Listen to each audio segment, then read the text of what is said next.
It was a freezing December morning when my phone buzzed with a text from Dad. Christmas is only for family. It read, "Go find somewhere else to eat." My name is Quinn Spencer, 32 years old, and those words hit like a punch. I stared at the screen, my coffee going cold. My own father uninviting me from the family's Christmas party. They'd planted it at the Velvet Plate, my restaurant, without even knowing I owned it. The irony was sharp. I'd spent years building a culinary empire, 5 restaurants, 2 catering companies, $15 million in revenue. Yet to them, I was still the daughter who threw away med school. I could have called Dad back, demanded answers, but instead I sat at home waiting. I knew they'd show up at my restaurant expecting a perfect holiday feast, so I made a call. "Caleb," I told my operations manager, "cancel the Spencer reservation." 30 minutes later, my phone lit up. It was Dad, his voice frantic. "Quinn, why won't they give us a table?" I leaned back, a tight smile forming. "Because it's only for family," I said. That was just the start. What happened next would turn their holiday upside down, and they'd never see it coming. Before diving into this story, share the time and city you're watching from. I want to see how far this journey has spread across the world. Years ago, I'd walked away from med school, chasing a dream they called a waste. Dad's voice echoed in my head, sharp and cold. "You're throwing your life away, Quinn." My older brother, Jacob, the surgeon, was worse. At every family gathering, he'd smirk, tossing barbs about my little cooking hobby. Once, at a cousin's wedding, he'd said loud enough for everyone to hear, "Quinn's still playing chef while I save lives." The room had laughed, and I'd smiled through the sting. But it cut deep. They never saw the late nights, the food truck I started with my savings, the years of clawing my way to 5 restaurants and 2 catering companies. To them, I was the failure who didn't follow their script. I scrolled through the booking again, my pulse racing. They wanted their perfect Christmas without me. Fine, I'd make sure they felt the cost. I picked up my phone and called Caleb. "Cancel the Spencer reservation," I said, my voice steady despite the anger bubbling inside. "All of it. No exceptions."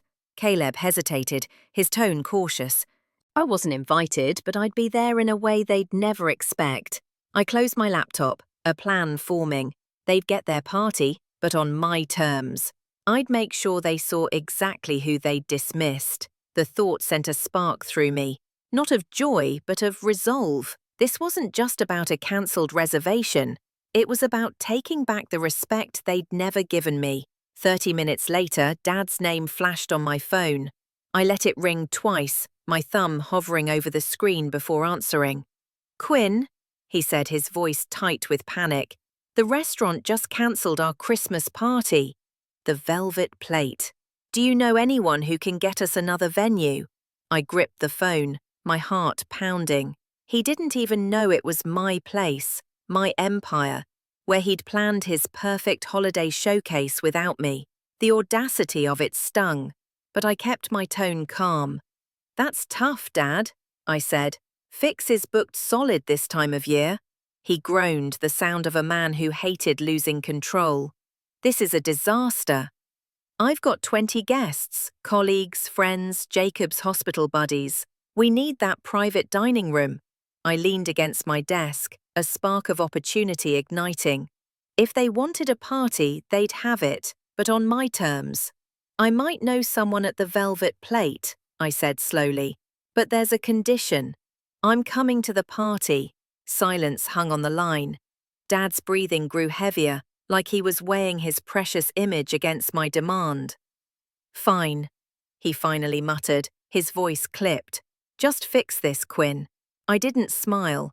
His reluctance was another jab, proof he'd rather keep me out than admit I belonged. But I wasn't done yet. I hung up and dialed my mother, Elaine. "Quinn, honey," she said, her voice syrupy, "your dad's just stressed. He didn't mean to hurt you with that text." Her words dripped with the same old charm she used to smooth over every family fight, but I wasn't buying it. "Mum," I cut in, "if it's a family party, why wasn't I invited?" She stammered, her excuses thin. "It's not like that, Quinn. We just wanted a traditional gathering." Traditional. The word landed like a slap. To them, I wasn't part of their picture-perfect family, Just the daughter. 5 restaurants, 2 catering companies, 150 employees, $15 million in revenue.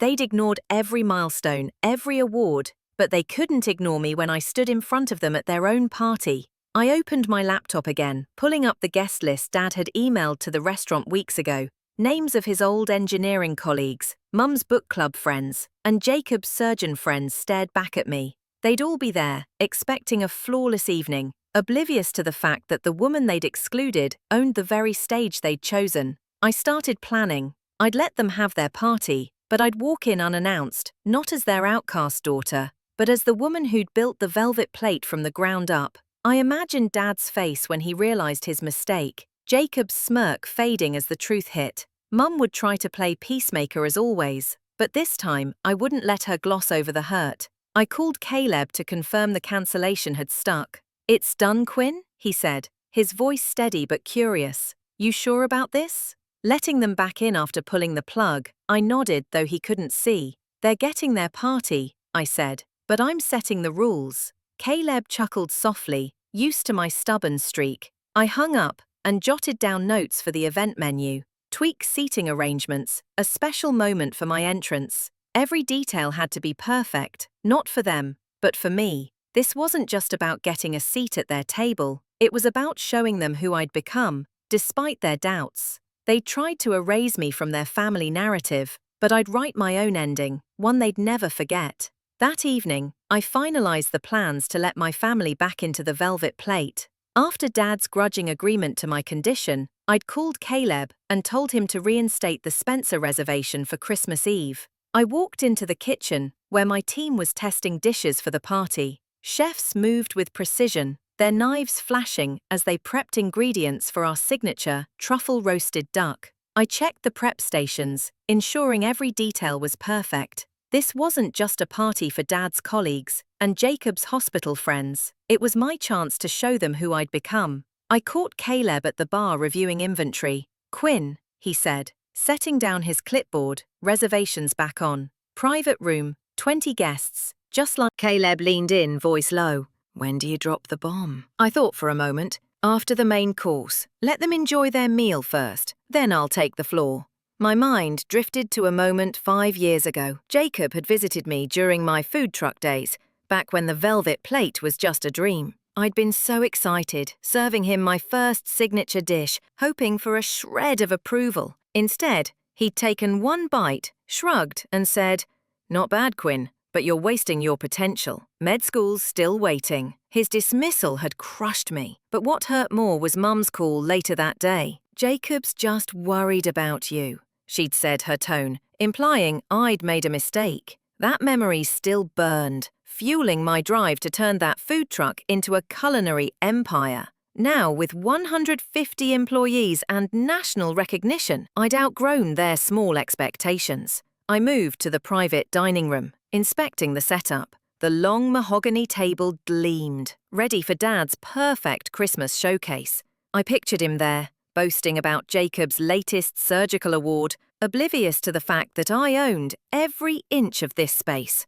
Jacob would be at his side, tossing out his usual jabs about my hobby. He'd never cared to learn about my journey, the late nights, the loans, the awards that lined my office walls. That ignorance was their weakness, and I'd use it. I scribbled notes for the staff. "Reserve a seat for me, unmarked at the edge of the table." I wanted to walk in as a guest, not the owner, not yet. Back in my office, I tweaked the menu, adding a dessert course inspired by my first food truck recipe, a lemon tart that had won over Phoenix critics. Every dish had to scream excellence, proof of what I'd built, without their support. I called Caleb over. "Tell the team to treat me like any other guest tomorrow," I said. "No hints about who I am until I give the signal." He nodded, jotting it down. "You're playing this close to the chest, huh?"